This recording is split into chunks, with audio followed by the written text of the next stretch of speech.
De la vertu qui rapetisse. Lorsque Zarathustra revint sur la terre ferme, il ne se dirigea pas droit vers sa montagne et sa caverne, mais il fit beaucoup de courses et de questions, s'informant de ceci et de cela, ainsi qu'il disait de lui-même en plaisantant « Voici un fleuve qui, en de nombreux méandres, remonte vers sa source. » Car il voulait apprendre quel avait été le sort de l'homme pendant son absence, s'il était devenu plus grand ou plus petit.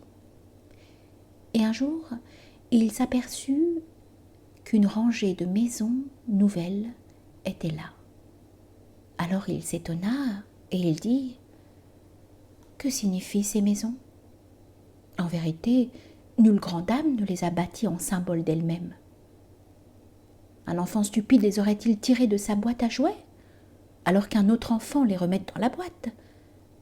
Et ces chambres et ces mansardes, des hommes peuvent-ils en sortir et y entrer ? Elles me semblent faites pour des poupées empanachées de soie ou pour des petits chats gourmands qui aiment à se laisser manger. » Et Zarathustra s'arrêta et réfléchit. Enfin, il dit avec tristesse « Tout est devenu plus petit. Je vois partout des portes plus basses. Celui qui est de mon espèce peut encore y passer, mais il faut qu'il se courbe. Oh, quand retournerai-je dans ma patrie où je ne serai plus forcée de me courber devant les petits ?» Et Zarathustra soupira et regarda dans le lointain. Le même jour, cependant, il prononça son discours sur la vertu qui rapetisse.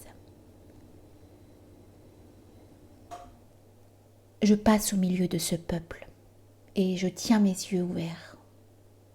Les hommes ne me pardonnent pas de ne pas être envieux de leur vertu.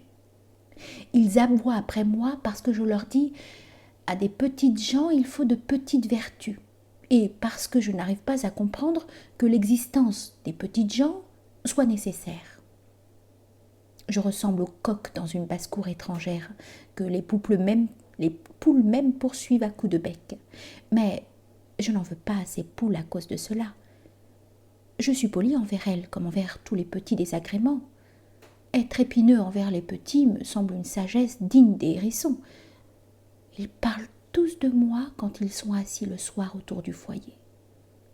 Ils parlent de moi, mais personne ne pense à moi. C'est là le nouveau silence que j'ai appris à connaître. Le bruit qu'ils font autour de moi dépolie un manteau sur mes pensées. Ils potinent entre eux. Que nous veut ce sombre nuage ? Veillons à ce qu'il ne nous amène pas une épidémie. Et dernièrement, une femme tira contre elle son enfant qui voulait s'approcher de moi. « Éloignez les enfants !» cria-t-elle. « De tels yeux brûlent les âmes des enfants. » Ils toussent quand je parle. Ils croient que la toux est une objection contre les grands vents. Ils ne devinent rien du bruissement de mon bonheur. Nous n'avons pas encore le temps pour Zarathustra. Voilà objection. Mais qu'importe un temps qui n'a pas le temps pour Zarathustra ? Lors même qu'ils me glorifieraient, comment pourrais-je m'endormir sur leur gloire ? Leur louange est pour moi une ceinture épineuse. Elle me démange encore quand je l'enlève. Et cela aussi, je l'ai appris au milieu d'eux. Celui qui loue fait semblant de rendre ce qu'on lui a donné.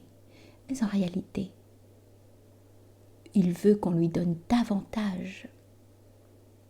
Demandez à mon pied si leur manière de louer et d'allécher lui plaît. En vérité, il ne veut ni danser, ni se tenir tranquille selon une telle mesure et un tel tic-tac. Ils essayent de me faire l'éloge de leur petite vertu et de m'attirer vers elles. Ils voudraient bien entraîner mon pied au tic-tac du petit bonheur.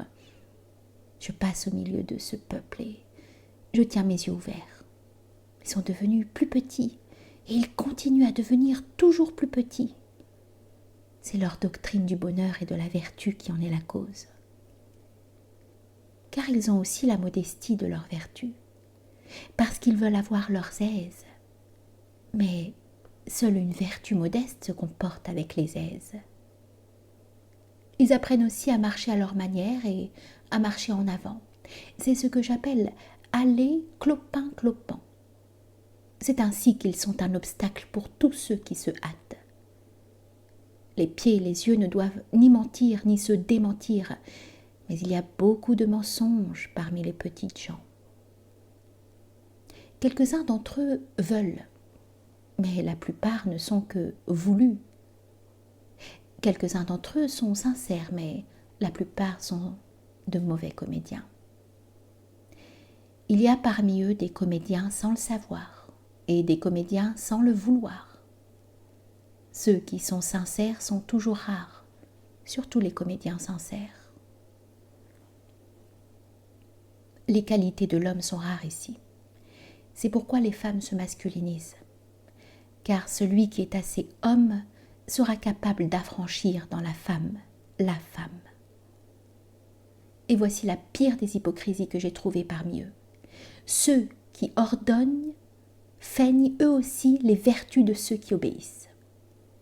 Je sers, tu sers, nous servons. Ainsi psalmodie l'hypocrisie des dominants. Et malheur à ceux dont le premier maître n'est que le premier serviteur. Hélas, la curiosité de mon regard s'est aussi égarée vers leur hypocrisie, et j'ai bien deviné leur bonheur de mouche et leur bourdonnement vers les vitres ensoleillées. Tant il y a de bonté, tant il y a de faiblesse, tant il y a de justice et de compassion, tant il y a de faiblesse. Ils sont ronds, loyaux et bienveillants les uns envers les autres, comme les grains de sable sont ronds, loyaux et bienveillants envers les autres grains de sable. Embrasser modestement un petit bonheur, c'est ce qu'ils appellent résignation. Et du même coup, ils louchent déjà modestement vers un nouveau petit bonheur. Dans leur simplicité, ils n'en font qu'un désir, que personne ne leur fasse mal. C'est pourquoi ils sont prévenants envers chacun et lui font du bien. Mais c'est de la lâcheté, bien que cela s'appelle vertu.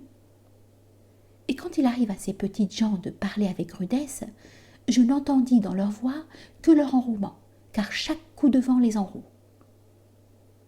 Ils sont rusés, leurs vertus ont des doigts agiles, mais il leur manque les poings.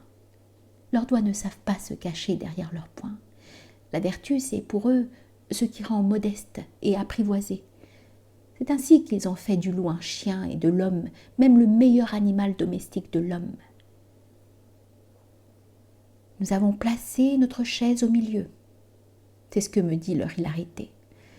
Et à la même distance des gladiateurs mourants et des truies joyeuses. Mais c'est là de la médiocrité, bien que cela s'appelle modération. Je passe au milieu de ce peuple et je laisse tomber maintes paroles, mais ils ne savent ni prendre ni retenir. Ils s'étonnent que je ne sois pas venue pour blâmer les débauches et les vices. Et en vérité, je ne suis pas venue non plus pour mettre en garde contre les pickpockets. Ils s'étonnent que je ne sois pas prêt à déniaiser, à aiguiser leur sagesse, comme s'ils n'avaient pas encore assez de sages subtils dont la voix grince comme un crayon d'ardoise. Et quand je crie « Maudissez tous les lâches démons qui sont en vous et qui gémiraient volontiers, qui voudraient croiser les mains et adorer », alors ils crient « Zarathustra est impie !» Et leur professeur de résignation crie plus fort, mais c'est précisément à eux qu'il me plaît de crier à l'oreille « Oui, je suis Zarathustra l'impie !» Ces professeurs de résignation.